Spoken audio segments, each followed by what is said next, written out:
Hey guys, Greaves here. Let's take a look at review 17. Okay? 17, here it looks, okay? So two problems, 17, first one, right? I got a block of mass M on the top of this incline.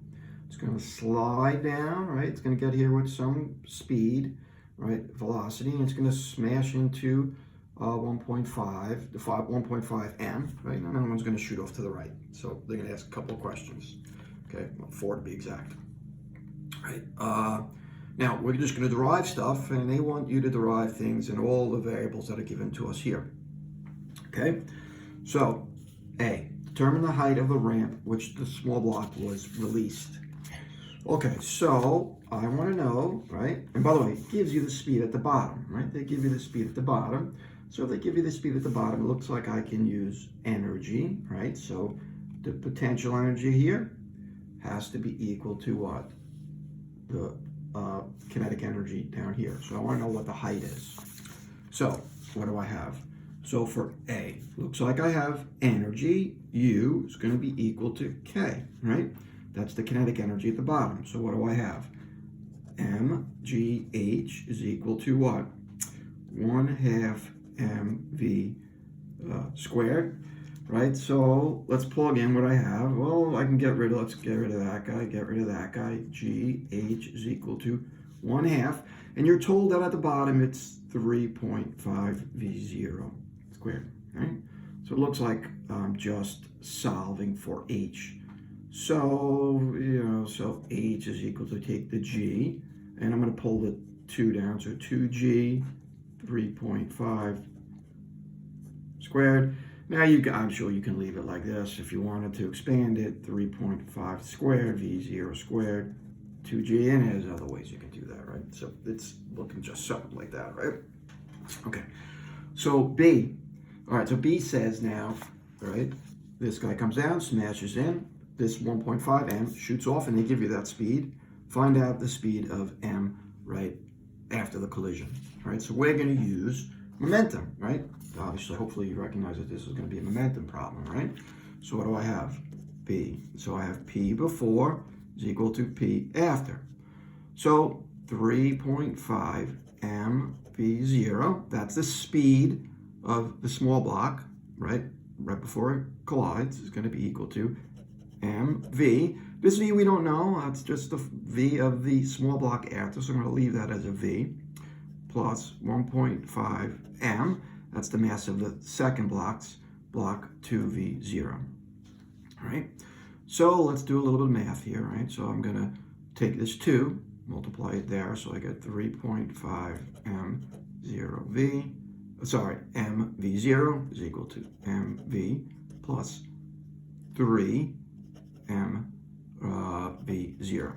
Subtract the 3 mv0, subtract the 3 mv0, and it looks like I have 0.5 mv0 is going to be equal to mv of the block, right, after the collision.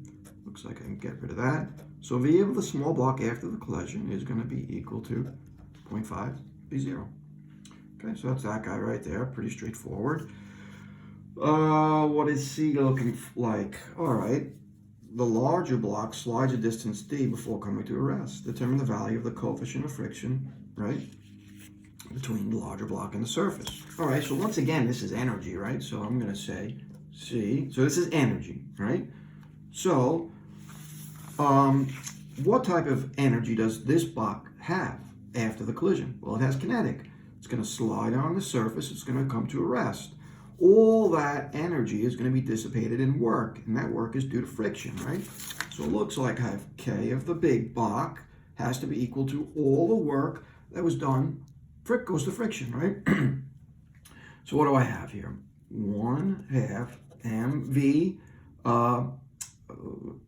Let's call it squared. Let's just leave it like that for now. And this is going to be force times distance. What force is it? That is the force of friction, and friction is equal to mu Fn, but Fn is really the normal force, so it's mu mg. So I have 1/2 mv squared is equal to mu mg d. right? Okay, so let's plug in numbers that we're given now, right? So we know that this is 1/2 m. This is going to be, we know that this is 2v0 squared, right? So that's the speed of the block after the collision, is equal to mu, right? mg d. So I guess I can get rid of this, I can get rid of that. So this is what? 4, right? So we're going to square this. 1/2 4v0 squared is equal to mu g. I think they want that as a capital D. So we're going to take this as a 2, right? So 2v0 squared is equal to mu g d, right? So I'm just going to divide through here, right? So divide the gd, right? So I guess I get mu is equal to 2v0 squared gd. So there is the coefficient of friction. Okay, so next problem, right? So next problem, D. What is D saying? Indicate whether the collision between the two blocks is elastic or inelastic. All right, so how am I going to handle this? All right, so elastic or inelastic. Okay, so in collisions, there's two types, elastic and inelastic, right? Elastic, if it is elastic, the kinetic energy of the system has to be conserved. Inelastic, right, some of the energy is dissipated to conserve momentum. So I need to somehow figure out, right, there might be other ways to do this, but this is the way that I'm looking at it, right? Is the energy conserved, right, before and after the collision? So what do I have here? I have this block sliding down. So wouldn't you agree that this block, as it slides down, has energy right before the collision? So I'm going to find out, right, in terms of my variables, what the energy is here, okay? Then after the collision, this guy shoots off and the other one keeps going, and I have those guys have kinetic energy. So I'm going to compare those kinetic energies. So it looks like I have K, the kinetic energy of the blocks, the first block sliding down. Is it, I'm going to put a question mark, is it equal to the K of the small block after the collision plus the K of the big block after the collision? So let's see, 1/2 m 3.5, right? V0 squared. That's the kinetic energy of the small block, right? Before it hits. That is it. I'm putting a question mark. Is that equal to 1/2 m, right? 0.5 V0 squared plus 1/2. Now this block here is going to be 1.5. 1.5. Let me put that down here. 1/2 1.5 m, and we know that's going to V0 squared.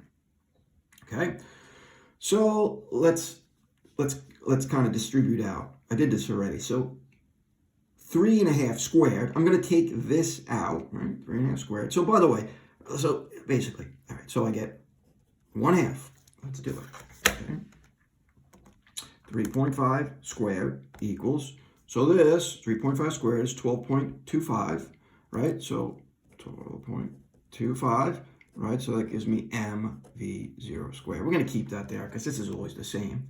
So this, right, divided by 2 gives me 6.125 mv0 squared. So this is the kinetic energy of the system, right? So what about before? What about after? Okay, so what do I have here? I have 0.5 squared. 0.5 squared is 2.5, right? 0.5 squared, 2.5. Half of 2.5 is 0.125. By the way, we're going to keep this mv0 squared, right? Plus, all right, things get a little bit tricky here. So I have what? 4, right? 4 times 1.5. So 4 times 1.5 times 0.5. And this is going to be what? 3 mv0 squared. So remember, the question is, does this 6.125 equal this? Well, I'm going to say 3. So I have 6.125. Is that equal to 3.125? Why? Because this is 3 plus this. And the answer is what? No, it's not equal. So since these kinetic energies are not the same, this is an inelastic collision. Right? It's inelastic because the kinetic energies are not conserved. Okay? So that's the answer to D. I mean, there might have been a more elegant way to do that. Somehow I don't know. Okay, so that's 17.1. All right, so let's look at 17.2. By the way, this one should have been familiar because we did this one in class, right? Or I gave you this one already, right? So here's 17.2. All right, so I'm going to have two setups, right? Block 1 sliding down from here. Block 2 sliding down from here, right? Okay, so the height that they are released in this setup is exactly the same. However, what do I notice? Block 2 is falling, or I should say, once it leaves, it actually has less potential energy, right? Just by looking at that, right? So what are we asked here? Okay, so, right, what do I got? Both blocks are released from rest at the top of their respective slides. Do block 1 and block 2 land at the same distance? Okay, so do they land the same distance, right, from the edge of the setup? And the answer is no, of course not. Why is that? Because this, right, this distance here is bigger than this distance here. So what does that have to do with it? Well, more potential energy is converted to kinetic energy, right, from falling here. So if more potential energy is converted to kinetic energy, what that means is the V of 1 is bigger than the V of 2, right? So if the V of 1 is bigger than V of 2, they will land a different distance. Okay, so the answer for this guy is no. Why is that? Different amounts of potential energy has been converted, right? So that means one is traveling faster when it leaves, and if one is traveling faster, what that means is it's going to travel further from the edge of the cliff, or whatever you want to call that, okay? So next one, right? Different setup, right? This distance, vertical distance is the same, this height is the same. Both blocks are released from rest at the top of their respective slides. Which block of either lands farther? Well, right, this particular case, since I have the same exact amount of potential energy converted to kinetic energy, right, what this is really saying is this block and this block are both going to leave with the same exact velocity. If they leave with the same exact velocity, they are going to travel the same distance. Okay? Why is that? Same exact potential energy, right, is converted to kinetic energy, etc. Okay? Which block will hit the ground first, right? All right, so which one is going to hit the ground first? All right, they're released from the same exact height, right? So which one, right, are going to hit the ground first? Well, the answer here is going to be block 1. Why is it going to be block 1? All right, it's true that they are going to leave with the same exact what? Speed. However, which one is going to get to this spot first? Well, the answer is block 1. Why is that? Because this is steeper, right? So what's going to happen is it's going to have a bigger average velocity, right, getting to here. Here the acceleration, right, is high, right, going to here, right? Here it's slow, slow, slow, picking up speed quickly, right, and coming off, right? So block 1 is going to hit the ground first. Why is that? Because overall, getting to this point here, it has a higher average speed. Okay, so that is the answer to 17.